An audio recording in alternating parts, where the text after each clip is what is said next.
Hey there, it's Tom Ryan, founder and CEO of ICR. Before we get into the next episode, I wanted to ask that you subscribe to the show. It'll help us get even more unique and interesting guests on the podcast and in turn continue to educate management teams and the growing ecosystem that creates value for fast-growing private and public companies. And while you're at it, head over to Apple Podcasts and leave us a 5-star rating. Very much appreciated. I think the biggest thing that they learn is that I don't do anything half-ass. If I'm in, I'm in. When you lead a big life with big achievements, building a brand is about more than slapping your name on a product. It's about a commitment to quality and having a strong connection to what you make. Our tagline in our marketing is celebrate your victories, be proud of your scars, and enjoy the journey. And that really emulates what we're all about. And just it's about having a conversation and telling your story, telling your journey that you're on.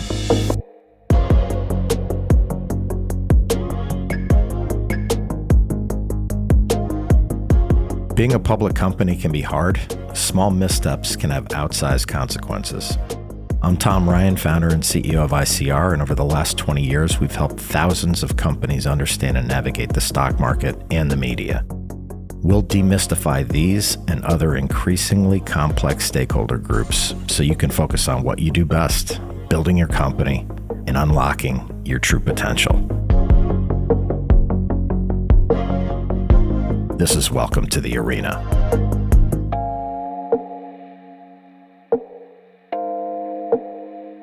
On this show, I get to talk to some of the most impressive people around, trust me. But with today's guest, that couldn't be more true.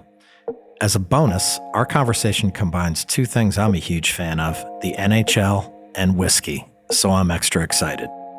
We're sitting down with Chris Pronger, not just a former professional hockey player, but a Hall of Famer who has been voted one of the NHL's 100 greatest players ever. For 19 years, Chris was known as one of the fiercest and most dominant defensemen in the history of the league and was a 4-time All-Star, a Norris Trophy winner as the league's best defenseman, and a Hart Trophy winner, which is the league's most valuable player. Very rare for a defenseman. Chris took 3 teams to the Stanley Cup Finals as captain and won it all with the Anaheim Ducks. He was a 2-time Olympic gold medal winner for Canada and is one of 30 players in the Triple Gold Club.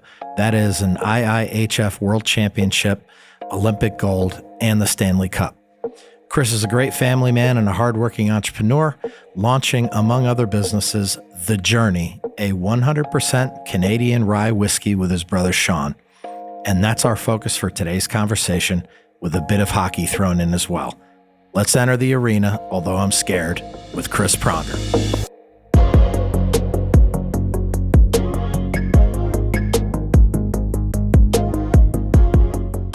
Thanks, Tom. Thanks for having me. Yeah, I'm feeling after this introduction, my resume feels a little light, but I'm working on it.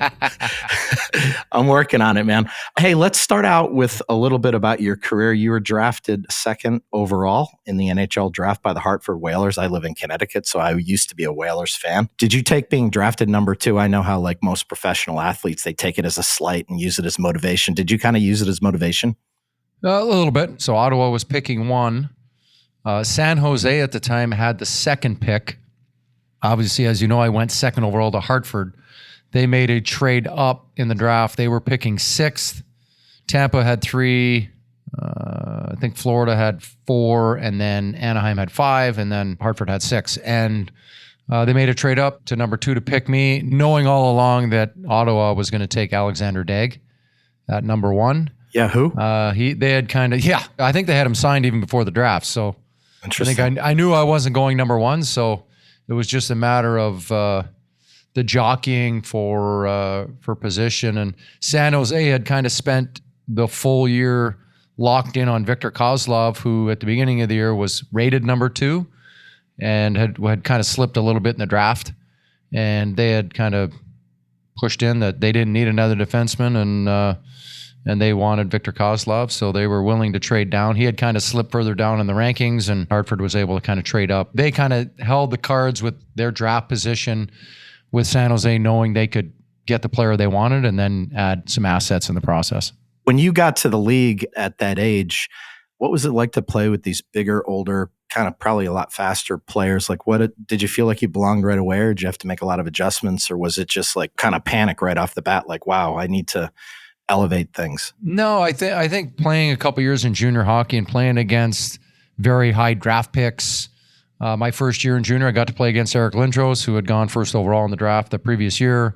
Yeah. So I was able to kind of test myself against some of the best up and coming players, and also kind of gauge myself on, well, that guy was, is a top 10 pick, or that guy was, first overall, what have you. And then you go and see them play the following year, you see them playing pro and they're dominating or they're playing at a high level, and like, oh, I just played against that guy. So you kind of are able to gauge a little bit. But knowing back in 1992, 93, there wasn't a whole lot of internet going on. Yeah. Thank God. So yeah, no kidding. Right? So it was, you're kind of flying blind a little bit. You're trial by fire, and just kind of showed up at camp and really wasn't sure what to expect.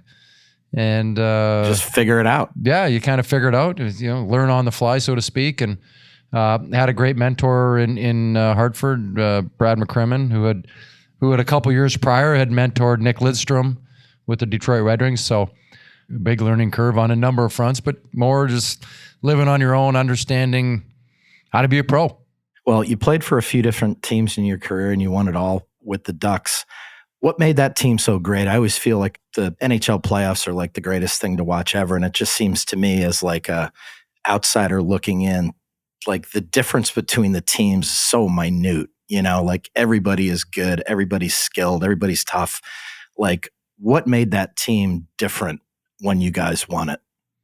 Well, it's probably the funnest team that I played on. Really? If you wanted to play a tight checking defensive game, we could beat you 2-1. If you wanted to play a run and gun 7-6 game, we could play that. You wanted to play a tough rock'em sock'em game, we could beat you up. We had a lot of different facets to our game, and sometimes you come into a game and you have a strategy and you're just going to stick to it, and other times like, well, let's see how they want to play. And very confident team. We had a lot of success in the 3 years I was there, and obviously that first year winning it all. But it was a lot of fun coming to the rink, working hard. You kind of battle it out with the same group for 9-10 months, and you're fortunate enough to come out on the other end and become champions. And it is arguably the hardest sports trophy to win in pro sports. Totally. And, 2 months, grueling grind, and a lot of it has to be your players peaking at the right time, or you got a hot goalie. The injury bug, are you able to get past that? Do you have depth? I mean, it's just, there's so many pieces to the puzzle. And that year we were fortunate enough to, kind of touch all the bases, and we had some crazy injuries throughout the course of the year, and then in the playoffs, and some real unfortunate medical issues, and went through some adversity with a little bit of a losing streak, and all those things that kind of build character and allow you to, when you get into the dog days of the playoffs and you're kind of facing that big piece of adversity, you're able to look back on what you went through during the course of the year and lean on it a little bit and like, see, we were able to figure it out, and we can do it here too. So it was, you're going to have tough games, tough series, and it's a matter of how you can push through it. Yeah. No one can ever take it away from you. That's like the best part. When it was your turn to kind of take the cup, like where'd you bring it? And was it ever in danger of being irreparably damaged?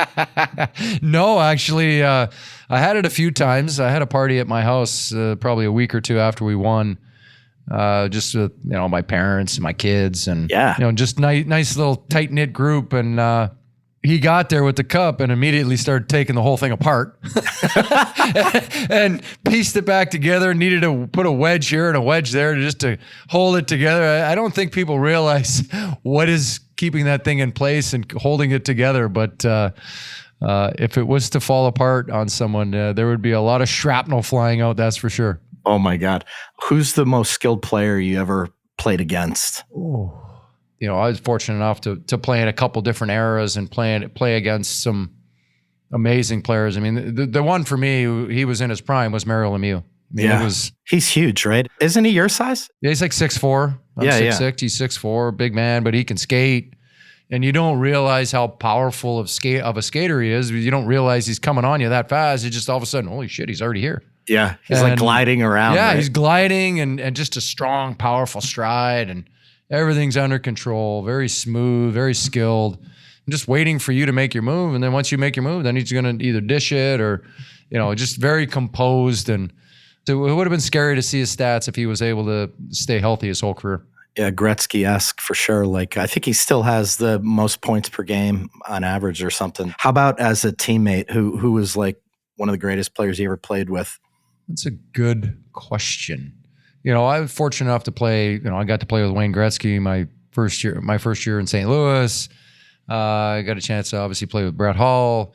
Got a chance to play with Teemu Selanne. I got a chance to play with a lot of really great goal scorers in my career. And so like Teemu, it's crazy to think he had, close to, 600 some goals. Arguably one of the worst shots I've ever seen. You're kidding. Like softest, like just a muffin. But quick release, came off his stick funny. Yeah. And but he could pick, incredibly accurate. And if there was like a little hole, he could find it.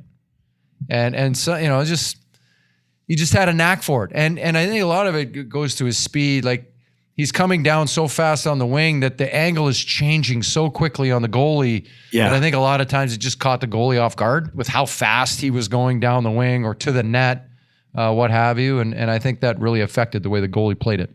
Yeah, cool. Well, let's switch to the journey, which I know that you stayed in the NHL after you played in a few different jobs. And, with your resume, you should just be sitting around telling people no all the time to like everything they want you to do. But you decided to do this with your brother, Sean. Tell us about the journey. Tell us about the moment you guys kind of cooked it up and said, hey, man, we're doing this. Yeah, it was a couple years ago. We had been talking for a few years about trying to do something together. Obviously see a lot of different looks and opportunities to see things, and it just wasn't the right fit, wasn't the right timing, what have you. And when this was presented to us, it was like, well, what do we think about this? Is it a good fit? Two small town Canadian boys coming out with a Canadian whiskey, homage to our home country, something fun. And with our partner, Niagara Falls Craft Distillers, as we talked about putting the deal together and how it would work. And, I think the biggest thing that they learned is that I don't do anything half-ass. Yeah. If I'm in, I'm in. And you may think I'm a pain in the ass, but I'm going to be asking a lot of questions. I'm going to be doing a lot of research and kind of digging in the trenches to figure out what it is we need to do, how we need to grow, how we need to build, how we need to operate, all that kind of stuff. And from soup to nuts, my brother and I have been a part of the branding, the naming, the marketing. The liquid, what you taste is exactly how we would want it. That's what we chose. We had a sampling. I think we sampled 3 different iterations of it. And this was the coup de grace. This was the final. You just said kick up the alcohol percentage just a couple of notches. Yeah. We, it's smooth.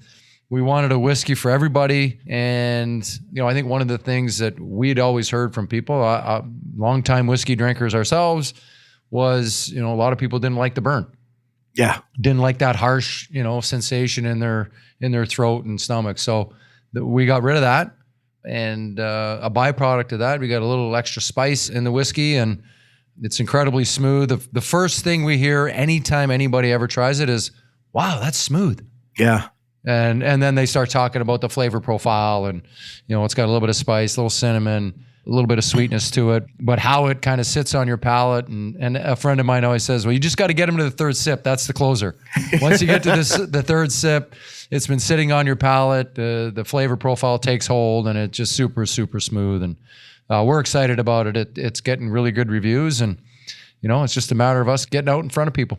Yeah. So how did you come up with the name? Because I think the more you really go down the rabbit hole on that brand, there's just not a lot of brand names like that. The more you think about it, it almost applies to like everybody, right? It's like everybody has their own thing. Everybody has the ups and downs. Like, how did you come up with that kind of eureka moment? That is exactly the iteration of the journey. We're a whiskey for everybody. And really the genesis behind it is, when you think about the journey we're all on, everybody has their own unique journey. You have a great day. You want to grab a whiskey and you want to tell your loved ones, your wife, your husband, your whoever. And so that's a part of the journey. You have a crappy day. You get punched in the face. You have a terrible defeat. You fail, what have you. So you want to have a glass of whiskey. You want to tell somebody. So really, it's just the stories you tell, the people you meet, Our tagline on the bottle and in our marketing is celebrate the victories, be proud of your scars, and enjoy the journey. And that really emulates what we're all about. And just, it's about having a conversation and telling your story, telling your journey that you're on. And, it's funny. I'm in the Hall of Fame and top 100, et cetera. And I played for 4 teams, 5 teams, pardon me. Yeah. And so I have my own unique journey too, going from stop to stop. So as you look around at whether it's professional sports, whether it's business, it's synonymous with hard work. It's synonymous with life. We knew when we were talking about names and journeyman and this and that, and all of a sudden we're like, the journey, the journey. And because everybody's on one and we're talking about it a lot with our whiskey, it just made a lot of sense.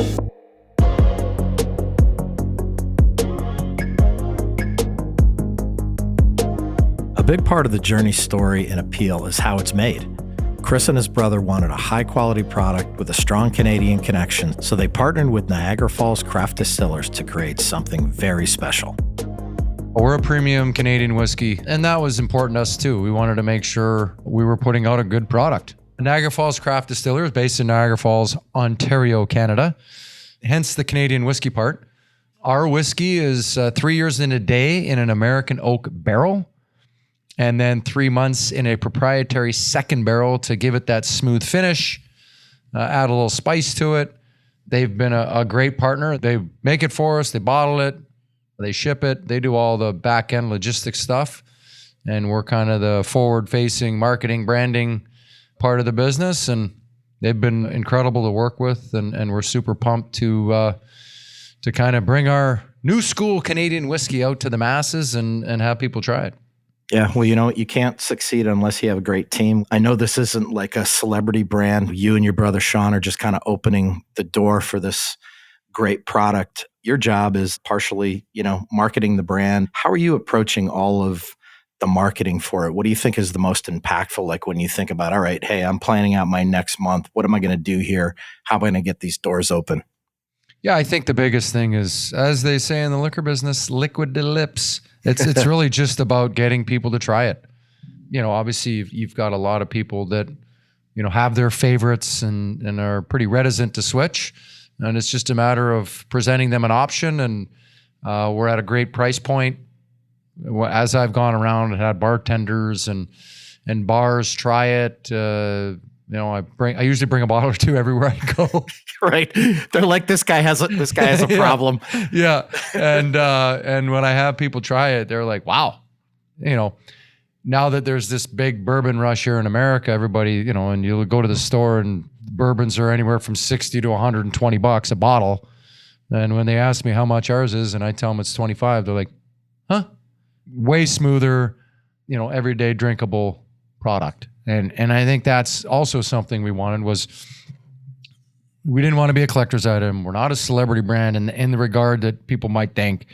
We're the everyday Joe having a drink every day, relaxing and, talking about their day. This isn't George Clooney shit, right? No, we're not highfalutin in that regard. We are for everybody. Yeah. And hence the name, The Journey. Well, I think there's a lot to be said for staying true to a strategy.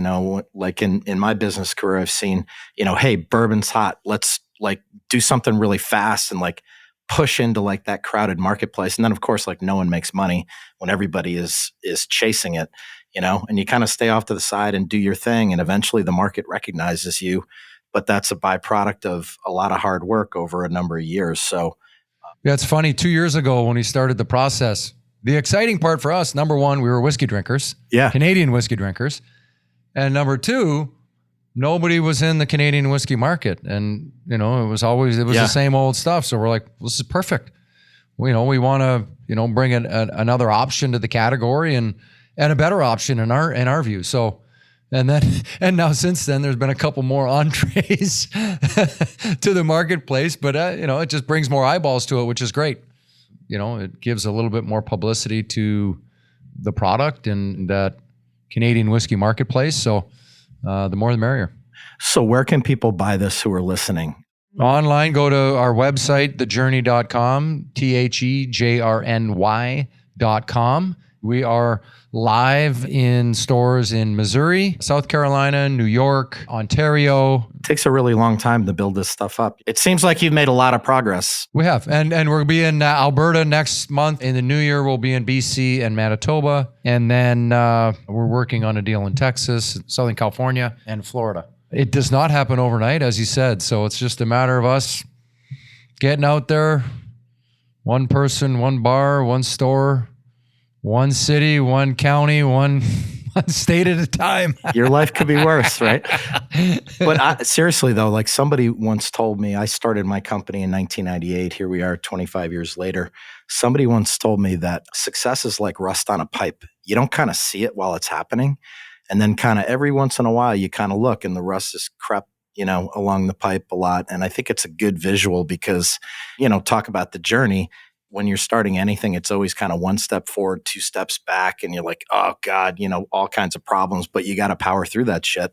And that's really the hardest part, but that's the funnest part, even though it doesn't feel fun all the time, Yeah, we are going to have, tough days, tough weeks, tough months, tough years, as you look year to year, et cetera, the ups and downs of entrepreneurship and business and all that. So it's looking at the bigger picture and having an understanding of what a win looks like, what a loss looks like, what success looks like.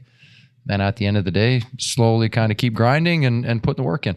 Yeah, you got to celebrate the wins. It's a great story, Chris. I think when people hear about it, they want to be a part of it. Before we go, I wanted to ask you a couple of final questions, maybe about the NHL today. Who are a couple of teams that are kind of catching your eye these days? As we've seen over the last number of years, the regular season doesn't seem to mean a whole lot. Yeah, seriously. Other than getting into the playoffs. Yeah. The team that's favored or seems to be running away with it does not seem to be winning. I think you look at, Vegas last year, they were one of the favorites, but not necessarily the favorite. And you could look at them and be like, they really kind of came into their own. Their star players got healthy. They kind of came together at the right time. The goalie got hot, et cetera. And you look at the team that they played in the conference finals, Edmonton, just fired the coach. And, the tale of two seasons, it's one year you're on top of the world. And the next year, it's just the Bruins, running away with the President's Trophy and losing the first round. It's just crazy. Things happen. So it's hard to say this early in the season who's going to win it. But what you can do when you look at the standings right now, as we get closer to Thanksgiving, one of the stats that are really important is that you're in or extremely close to the playoffs for Thanksgiving, American Thanksgiving, which is crazy to think. Yeah. That there's so much more left in the season, yet this point in the year, not every single playoff team, but most make it. Yeah. And as you get closer to the end of the year and you're trying to make up ground, it's always interconference games. It's always interdivision games. And you're thinking, okay, well, this team's going to win. Well, and guess what? They tie. And then there's an overtime win and they all get points. So you're not getting close. You're not getting as close as you think you're getting because they're always, they're tight games. Then teams start saying, well, let's just get a point. So then both teams play defensive. Yeah. And then they both get their point. Then they let it out. And they're like, all right, let's try to get the other one. You're not moving as close as you think you might on one team or the other because they're just kind of playing a stalemate. And it kind of blocks a lot of the teams that are trying to advance up through the standings. Yeah. It's such a fun game to watch. I have season tickets to the Rangers at Madison Square Garden. We live about an hour north. I have 3 daughters. They absolutely love the game. And I was going to ask you about the defenseman position because we have Adam Fox that we get to see. He's a great player. How's the position changed since you got into the league? Because obviously there's a lot of like super skilled, smaller defensemen. You were obviously much bigger, still had the offensive part to the game, but how's it changed? Obviously, as the league has changed and rules have been altered, et cetera, it's a lot more open, a little more run and gun. The skill level and the talent of the players is off the charts. You see a lot more, the Adam Foxes, the Erik Karlssons, the players that are, you look at them, they're run and gun, they're all offense. And then you have, if we're looking at the Rangers, you got a guy like Jacob Trouba, who's more steady Eddie defensive, big checks. So you're getting a cross-section of players, offensive usually are paired with defensive, and players of that like. So you get a good mixture. The teams that have, I think, the most success are able to match defensemen together, where you got an offensive and a defensive together, and one kind of covers for the other, etc.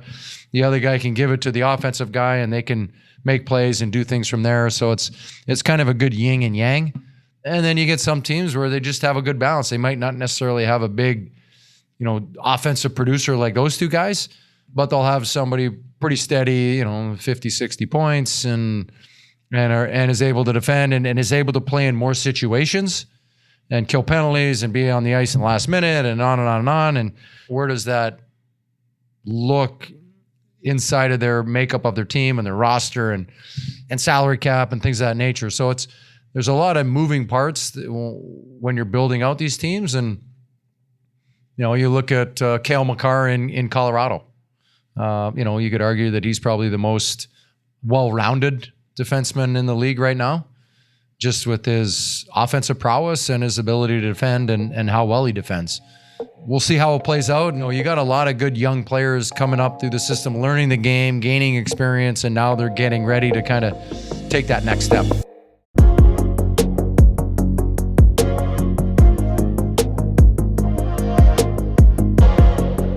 The JRNY isn't just another celebrity brand. Beyond the big names and smart branding, there are premium ingredients, attention to detail, and great value. But more than that, the Pronger brothers have a great story to tell about relationships and connection around life's peaks and valleys.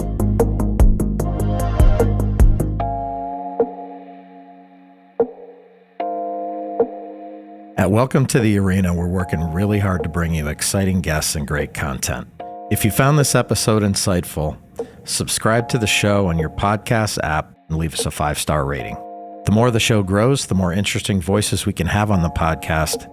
And in turn, that should demystify a lot of the stakeholders around public companies and soon-to-be public companies. Thanks for listening. I want to thank Chris Pronger for joining me today. He's partnered with skilled craftspeople to create a delicious quality of Canadian whiskey that appeals to everybody. They've developed a unique new offering in the market. They're growing at a solid pace, and I'm looking forward to seeing the JRNY on shelves of liquor retailers everywhere. This is Tom Ryan. We'll see you next time back in the arena.